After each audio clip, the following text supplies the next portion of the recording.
প্রেম করবে না আমার সাথে? প্রেম করেন, ইলিশ মাছ সব ফিরে দিয়ে দেবো। ইসে একটু ফোনটা অফ করতো। এই জেলার করে জেলা কি বললি তুই? বাংলা ভাষায় কথা বলছি, বুঝেন নাই? আপনার ভালো লাগছে, আপনার লগে প্রেম করুন। প্রেম করলে খালি ইলিশ মাছ না, সব মাছ ফিরে দিয়ে দেবো।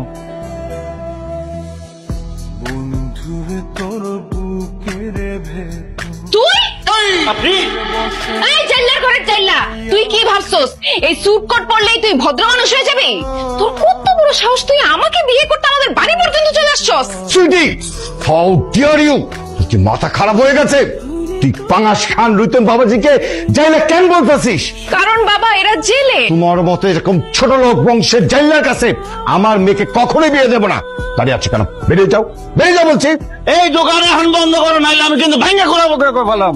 কেন আমার মাছের দোকান থাকবি কেন? আমার বিয়ার বয়স হয়ে গেছে, এখন আমার বিয়া করতে হইব।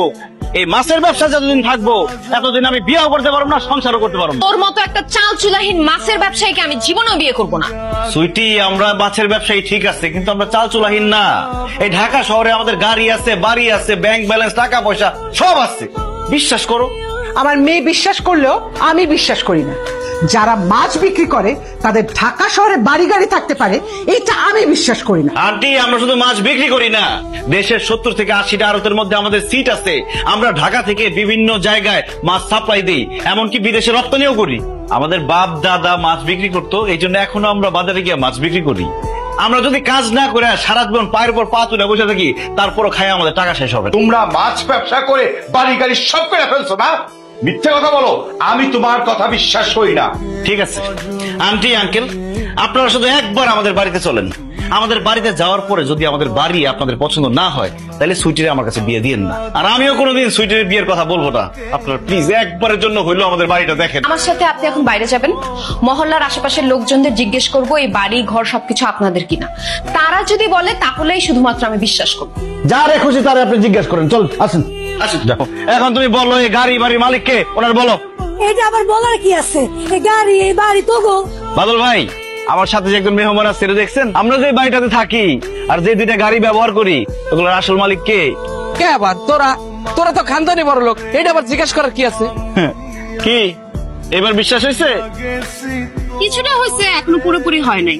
শুধু টাকা পয়সা গাড়ি বাড়ি থাকলেই হয় না, বংশ মর্যাদা থাকতে হয়। সমাজে মাথা উঁচু করে বেঁচে থাকার জন্য যে পরিচয়টা দরকার সেটা আপনার নাই। আপনার আপনার বাবার টাকা থাকলেও সম্মান নাই। আপনার বাপ দাদার 14 গোষ্ঠী ছিল জেলে, আপনার যখন সন্তান জন্ম নিবে সেও তো হবে জেলে। কিন্তু আমি চাই না আমার সন্তান জেলে হোক। আশা করি ব্যাপারটা আপনি বুঝতে পেরেছেন।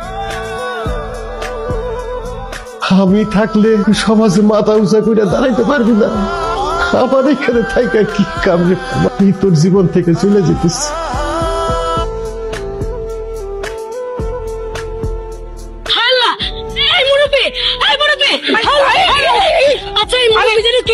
আরে এটা তো আমাকে রুইতনের আব্বা, আরে পাঙ্গাস কাটা। এই কথা না কইয়া আগে রুইতনটা ফোন দে। আরে আগে হাসপাতালে নিয়ে যাই, তারপর ওইখানে ফোন দেওয়া যাবো। এই ধরো। কি ব্যাপার রবিন, বিয়ে করার জন্য তো একদম উতলা হয়ে গেছিলা, এখন আমাদের বিয়ে হয়ে গেছে, তোমার তো মন খারাপ রবিন? কি ভাবতেছো তুমি? না, তোর আব্বাই খুব অসুস্থ, হাসপাতালে ভর্তি আছে, অবস্থা বেশি ভালো না। খালি রুইতন রুইতন কইরা ডাকতাছে। যদি সম্ভব হয় ভাই, তুই তোর আব্বারে হাসপাতালে এসে দেখা যা। আচ্ছা ঠিক আছে, আমি এখন আসতেছি। বেসিক্যালি আপনার জন্য টেনশন করতে গিয়ে ওনার হার্টটা দুর্বল হয়ে গেছে। না খেয়ে না ঘুমিয়ে ওনার শরীর দুর্বল হয়ে যায়, একটা সময় অসুস্থ হয়ে রাস্তায় পড়ে থাকে। এলাকাবাসী পথচারী হাসপাতালে দিয়ে যায়। যে পরিশ্রম করে সৎ পথে টাকা উপার্জন করে তাদের জন্য আপনাদের কোনো সম্মান আসে না, তাই না? আর আমার আব্বাকে যে জেলে বলে অপমান করছেন, আরে আমরা মাছে ভাতে বাঙালি, এই জাইলারা যদি মাছ না ধরতো তাহলে মজার মজার মাছ আর খাওয়া লাগতো না। শোনেন, কোনো পেশাই ছোট না, প্রত্যেকটা পেশাই সম্মানের। আমরা আসলে সেইভাবে কখনোই চিন্তা ভাবনা করে দেখিনি। আপনি আমাদেরকে মাফ করে দেন প্লিজ। আমার শ্বশুর আমার জামাই জেলে, আর আমি জেলের বউ, আর আমরা সবাই মাছের মানুষ।